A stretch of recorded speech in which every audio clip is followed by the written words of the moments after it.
From our 7 Tasmania studios, your nightly news with Peter Murphy begins now. Good evening. More than 1,000 people have rallied on the lawns of Parliament House today, unleashing a furious backlash against the Macquarie Point Stadium project. The protest has intensified political pressure, but the government refuses to budge. It's a debate that's dominated state parliament all week. Now the Macquarie Point Stadium saga has spilled out onto the lawns. Stick the stadium up your bum. A fired up crowd chanting, singing and standing firm. A stadium that we obviously don't need, obviously can't afford and obviously don't want. Tell the Tasmanian Liberal government, we don't live in a dictatorship in Tasmania. We live in a democracy. Tell them!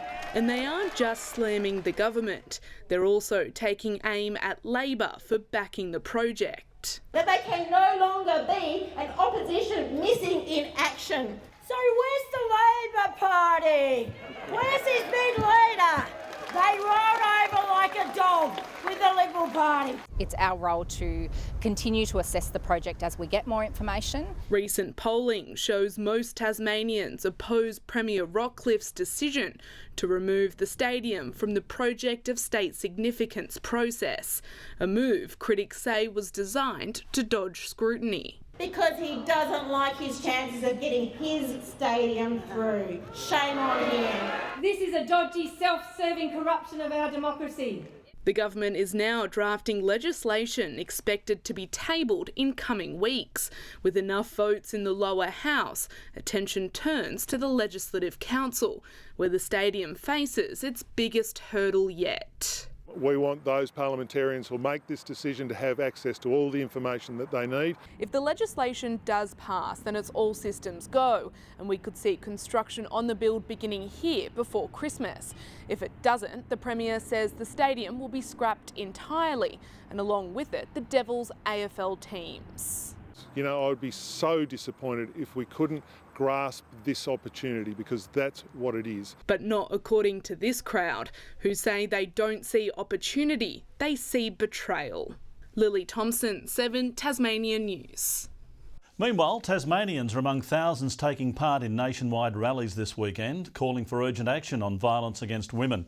One of those speaking out is prominent advocate Romany Wake. Her mother, Rachel Wake, was killed by her former partner Christmas Day in 2021.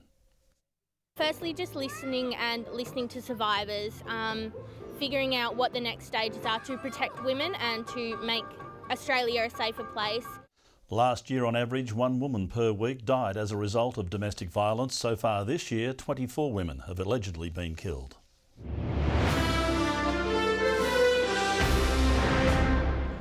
The ball's rolling on Glenorchy's new sports centre, with the state government submitting a development application to the local council. It's a $28 million forecourt development, which will just be so important for basketball, for netball, for volleyball, for futsal, for a whole range of sports. It's a slam dunk for local sports clubs. We need these courts. It's short and simple. The new centre is expected to be ready for tip-off in 2026. 2 weeks out and hundreds of thousands of dollars short, Hobart City Mission is calling for donations to support those facing homelessness, with hundreds preparing to spend a night sleeping rough in solidarity. They may be young, but these 3 brothers already have a grasp on an issue plaguing Tasmania. It's really important to try to help the people facing homelessness. Now they're taking action, signing up for Hobart City Mission's Sleep Rough for a 2nd year in a row. We thought it was really important for them to be aware that people's situations can change at any time and that no one is immune to potentially ending up in that situation. They've raised thousands on their own, but it's still a long way to go before City Mission reaches its target. Get on board and help us raise $300,000, because at the moment we haven't even reached $50,000 and we've only got 2 weeks to go. Organisers today holding a pop-up op shop to chip away at the lofty goal and draw more eyes onto their cause. All the funds raised at Hobart City Mission Sleep Rough stay here in southern Tasmania. They say the help is needed now more than ever. We've got over 5,000 applicants waiting for a home, and the average wait time is over a year and a half. Hundreds of people already signed up to sleep rough here at Prince's Wharf 1. But there's still plenty of time to get involved before registrations close on May 21st. So many people are aware that there is a problem with homelessness, and just by approaching your family and friends and asking them to help, many people were willing to donate. For them, it might just be one uncomfortable night, but for many, it's a harsh reality. Sleep Rough will take place on May 23. Billy Gibbons, 7 Tasmania News.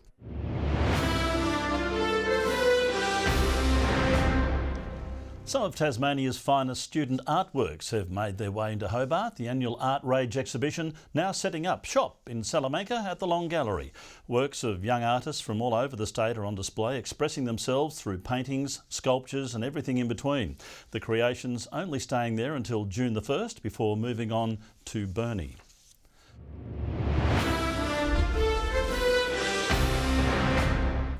In the NTFA, top place North Launceston handed Deloraine a 226-point thrashing, while Longford and Launceston played a closely fought battle.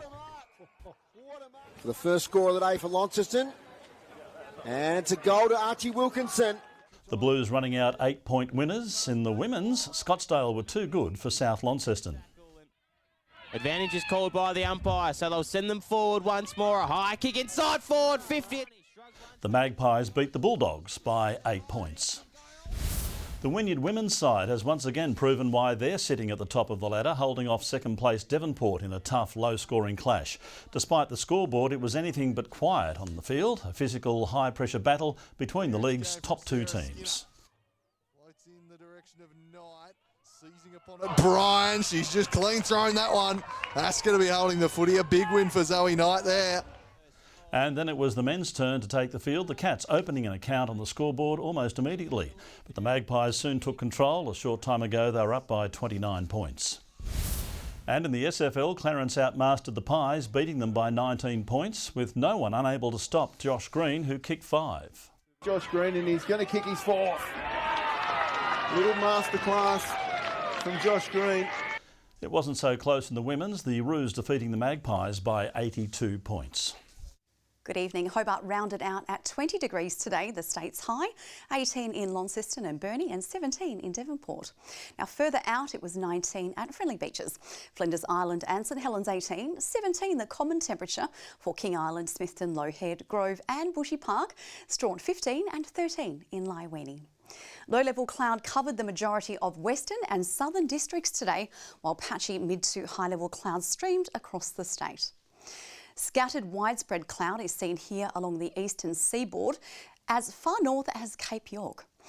Tomorrow, the high positioned over the Tasman Sea will direct a light northwesterly over Tasmania as the trough approaches to our west. Northwesterly winds increasing up to 30 knots about southern and western waters, southwesterly swells building up to 3 metres. A strong wind warning has been issued for the southwest coast tomorrow. Perfect Mother's Day conditions in the south of the state this Sunday, Hobart 18, 19 for both Richmond and also Ouse. Partly cloudy skies expected in the north, Launceston 19, 17 the maximum for Devonport and Deloraine. 17 and partly cloudy in Burnie, possible showers in Strawn 18, a fine and sunny 20 degrees for Curry. A bit of cloud in St Helens and Swansea 19, plenty of sunshine though in Whitemark with 19 also. Forecast for Monday, perhaps some showers about the west, but fine elsewhere. Light showers falling about the northeast on Tuesday and on Wednesday. Showers easing and contracting to the west throughout the day, but partly cloudy skies elsewhere. We'll take a look at mainland conditions now for Sunday. Showery across Brisbane and Sydney tomorrow, 21 and partly cloudy in Canberra. Adelaide mostly sunny with 23 expected there. And it's cloudy across the state, Hobart and Devonport both 14 and 12 in Launceston. And that's the way Mother's Day is shaping up tomorrow, Merv. I know you're in for a good day. Your children Izzy and Noah have got something planned for you, but why not? You're their favourite mum, Kai. And to all the mums, have a great day tomorrow. That's all from us.